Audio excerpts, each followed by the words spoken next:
கௌரவ தலைமை தாங்கும் உறுப்பினர்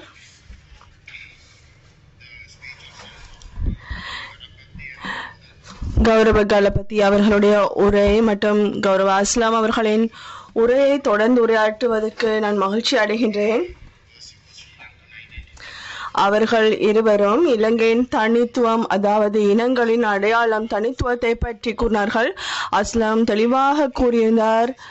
அடையாளமானது சிங்களவர்கள், தமிழர்கள், முஸ்லிம்கள், மலையக தமிழர்கள் என்ற அடிப்படையில் இருக்கக்கூடாது என்பதை தெளிவாக கூறியிருந்தார். அதாவது அரசியல் கட்சிகள் இவ்வாறான அடையாளங்களை பயன்படுத்தக்கூடாது என்று தெரிவித்தார். உண்மையில் அரசியல் கட்சிகள் உண்மையில் இந்த இனங்களின் அடிப்படையில் உருவாக்கப்படக்கூடாது. இலங்கையர் என்ற வகையில் எடுத்து பார்த்தால் நாங்கள் 75 வருடங்களாக அவ்வாறான ஒரு நிலைமை தான் பின்பற்றி இருக்கின்றோம். அதுதான் சிங்கள பௌத்தம் என்ற நிலைமை உருவாகி இருக்கின்றது. ஜனாதிபதி தனது அக்கிராசன உரையில் தெளிவாக குறிப்பிட்டார், இனவாதம் தான் இந்த நாட்டில் பிரச்சனை ஏற்படுத்துகின்றது. எனவே பெரும்பான்மை என்ற பெயரில் இனவாதம் தான் உருவாக்கப்படுகிறது என்பதை தெளிவாக குறிப்பிட்டிருந்தார். எனவே அது திருத்தப்பட வேண்டும். அந்த திருத்தத்தை சாதாரணமாக நாம் அனைவரும் இளைஞர்கள் என்று குறிப்பிடுவதால் மட்டும் திருத்திவிட முடியாது. கடந்த 75 வருடங்களாக நாங்கள் பாரபட்சத்துக்கு உட்பட்டு இருக்கின்றோம். தமிழர்கள், முஸ்லிம்கள், மலையக தமிழர்கள் யாராக இருந்தாலும் நாங்கள் எமது அடையாளங்களை அந்த இன ரீதியாக அடையாளப்படுத்தவே பலவந்தப்படுத்தப்பட்டிருக்கின்றோம். எந்த ஒரு விடயமாக இருந்தாலும் அரசாங்கத்திடம் நாம் கேட்கும் போது அந்த அடையாளத்தை உறுதிப்படுத்த வேண்டிய நிலைமையை எமக்கு ஏற்பட்டு இருக்கின்றது. இந்த ஒரு விடயத்தை நான் அரசாங்கத்திடம் கேட்கின்றேன். பாப்போம் அரசாங்கம் அதற்கு பதிலளிக்க முடியுகிறதா என்று. கௌரவ தலைமை தாங்கும் உறுப்பினர், உங்களுக்கு தெரியும், யாழ் குடாநாட்டில் தையட்டி என்ற ஒரு இடத்தில் ஒரு விகாரை இருக்கின்றது. திஸ்ஸ விகாரை என்று அதை குறிப்பிடுவார்கள். அந்த விகாரை இராணுவத்தினரால் நிர்மாணிக்கப்பட்டது. அந்த ஏற்கனவே இருந்த விகாரைக்கென ஒரு காணி இருந்தது. அதில் எந்த பிரச்சனையும் இல்லை. எனினும் அந்த காணியில், திஸ்ஸ விகாரைக்குரிய காணியில் ஒரு விகாரை நிர்மாணிப்பதற்கு இராணுவத்தினர்கள் முற்பட்டிருந்தால் எந்த பிரச்சனையும் இல்லை. எனினும் அவர்கள் அதை பாதுகாப்புக்குரிய வலயம் என்ற பெயரில் தனியாருக்குரிய 6 ஏக்கர் காணியை எடுத்து அவர்கள் அந்த விகாரையை புனரமைத்திருக்கிறார்கள், நிர்மாணித்திருக்கின்றார்கள். அதற்கான அடிக்கால் வைக்கப்படும் போது எமக்கு அறிவிக்கப்பட்டது. மாவட்ட அபிவிருத்தி குழு கூட்டத்தில் இந்த விடயம் எடுத்துக்கொள்ளப்பட்டது. அவர் யாழ் அரசாங்க அதிபர் மற்றும் பிரதேச செயலாளர், வலிகாமம் வடக்கை சேர்ந்த பிரதேச செயலாளர் ஆகியோரிடமிருந்து அறிக்கைகள் கோரப்பட்டிருந்தன. அந்த அறிக்கைகளை நான் பாராளுமன்றத்தின் சமாபீடத்தில் சமர்ப்பிக்கின்றேன். இதை ஹன்சாடிலும் உள்வாங்கப்பட வேண்டும். இது 2023 மே 22ஆம் தேதிக்குரியதாக காணப்படுகின்றது. இந்த அறிக்கை மிக தெளிவாக குறிப்பிடுகின்றது, இந்த விகாரை ஒரு தனியார் காணியில் தான் நிர்மாணிக்கப்பட்டிருக்கின்றது. எந்த உள்ளூர் அதிகார சபையிடமிருந்தும் அனுமதி பெறப்படாமல் இது நிர்மாணிக்கப்பட்டிருக்கின்றது. நான் உங்களிடம் ஒரு விடயத்தை கேட்க விரும்புகின்றேன். நாங்கள் இலங்கையின் தனித்துவத்தை, அடையாளத்தை பற்றி பேசுவதாக இருந்தால் இவ்வாறான பிழைகள் திருத்தப்பட வேண்டும். இந்த பிழைகளை திருத்தியாக வேண்டும். இந்த பாதுகாப்பு அமைச்சுக்கு சமர்ப்பிக்கப்பட்டுள்ள அறிக்கையில் இந்த திஸ்ஸ விகாரையினுடைய உறுதி பத்திரம் உள்ள காணி தற்போது வெற்றாக காணப்படுகின்றது. அதற்கென காணி அப்படி இருக்கும்போது எவ்வாறு தனியார் மக்களுடைய காணிகள் அபகரித்து நிர்மாணிக்க முடியும்? புத்தா கொள்கையில் எந்த ஒரு தனி நபருக்கும் தீங்கு விளைவிக்க கூடாது என்பதுதான் புத்தனுடைய கொள்கை. அவ்வாறு இருக்கும்போது எவ்வாறு இந்த விகாரை தனியாருக்குரிய காணியில் நிர்மாணிக்கப்பட முடியும்? அவர்களுக்கு இதற்கு பதிலீடாக வேறு எந்த காணியும் இல்லை. அதே போன்று வடக்கிலும் கிழக்கிலும் பல விகாரைகள் இருக்கின்றன. யாழ்ப்பாணத்தில் பல விகாரைகள் இருக்கின்றன. நாங்கள் அந்த விகாரைகளை பற்றி உங்களுக்கு முறைப்பாடு செய்கின்றோமா?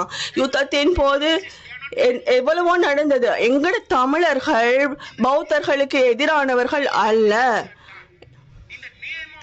எனினும் பௌத்தம் என்ற பெயரில் அவர்கள் பாரபட்சத்துக்கு உள்ளாக்கப்படும் போது, அடக்கப்படும் போது, அவர்களுடைய காணிகள் அபகரிக்கப்படும் போது, அது எப்படி அந்த அவ்வாறான நிலைமையில் எவ்வாறு அது இலங்கையர் என்ற நிலையை நாம் ஏற்றுக்கொள்ள முடியும்? அதைத்தான் நாம் எடுத்து எம்புகின்றோம். எனவே இந்த அரசாங்கம் இந்த விடயத்தை ஒரு சோதனையாக எடுத்துக்கொள்ள வேண்டும். திஸ்ஸ விகாரைய எந்த சந்தேகமும் இல்லாமல், திஸ்ஸ விகாரை எந்த அனுமதியும் இல்லாமல் தனியார் காணியில் நிர்மாணிக்கப்பட்டிருக்கிறது. அரசாங்கம் இந்த விடயத்தை சோதனையாக எடுத்துக்கொள்ள வேண்டும். இதுதான் நான் இந்த அரசாங்கத்துக்கு கொடுக்க இருக்கும் சோதனை. இன்னும் எனக்கு 2 நிமிடங்கள் தான் இருக்கின்றது. எனக்கு இன்னும் ஒரு விடயத்தை கூறப்பட வேண்டும். தயவு செய்து என்னுடைய நேரத்தை எடுக்க வேண்டாம். Don't take it out of my time. என்னுடைய நேரத்தை எடுக்க வேண்டாம்.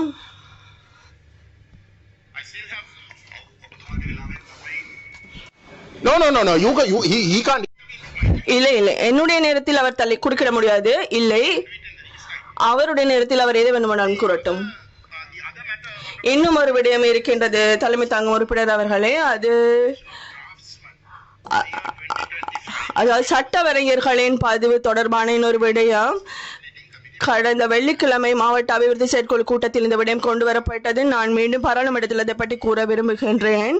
வடமாகாணத்தின் நகர அபிவிருத்தி சபையின் பணிப்பாளர், நிதி அமைச்சு மற்றும் உள்ளூர் வடமாகாணத்துக்கு பொறுப்பான நிதி மற்றும் உள்ளூர் மாகாண சபைகள் அமைச்சுக்கு அவர் எழுதியிருக்கின்றார். அதாவது வடமாகாணத்தின் நகர அபிவிருத்தி அதிகார சபைக்கு உரியது 2171/8 என்றதின் கீழ் NVQ 5 பரீட்சை, அதாவது தொழில்நுட்ப பரீட்சையானது சட்டவரைஞர்களுக்கான தகுதியாக கருதப்படுகின்றது. அந்த பரீட்சை சித்தி அடையாமல் அவர்கள் சட்டவரைஞர்களாக கருதப்பட முடியாது. குறிப்பாக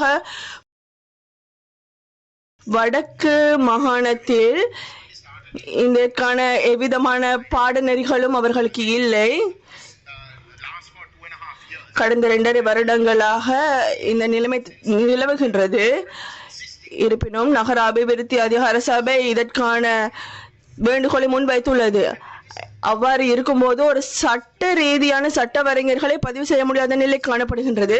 2023க்கு அமைய நாங்கள் கேட்டோம் 2.5 வருடங்கள் ஒரு அடையாள காலப்பகுதியை வழங்குங்கள். அப்பொழுது நான் ஏற்கனவே பதிவு செய்யப்பட்ட சட்டவரைஞர்களுக்கான தகைமைகளை அவர்களால் பெற்றுக்கொள்ள முடியும் என நாம் கோரிக்கை விடுத்திருந்தோம்.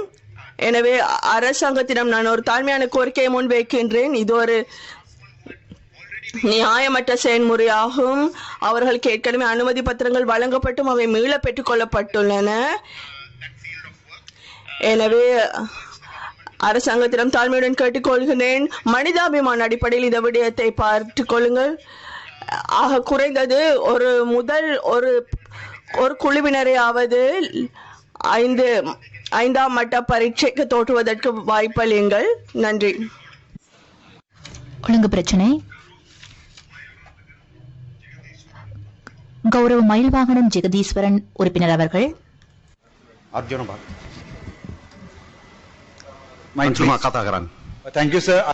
நன்றி.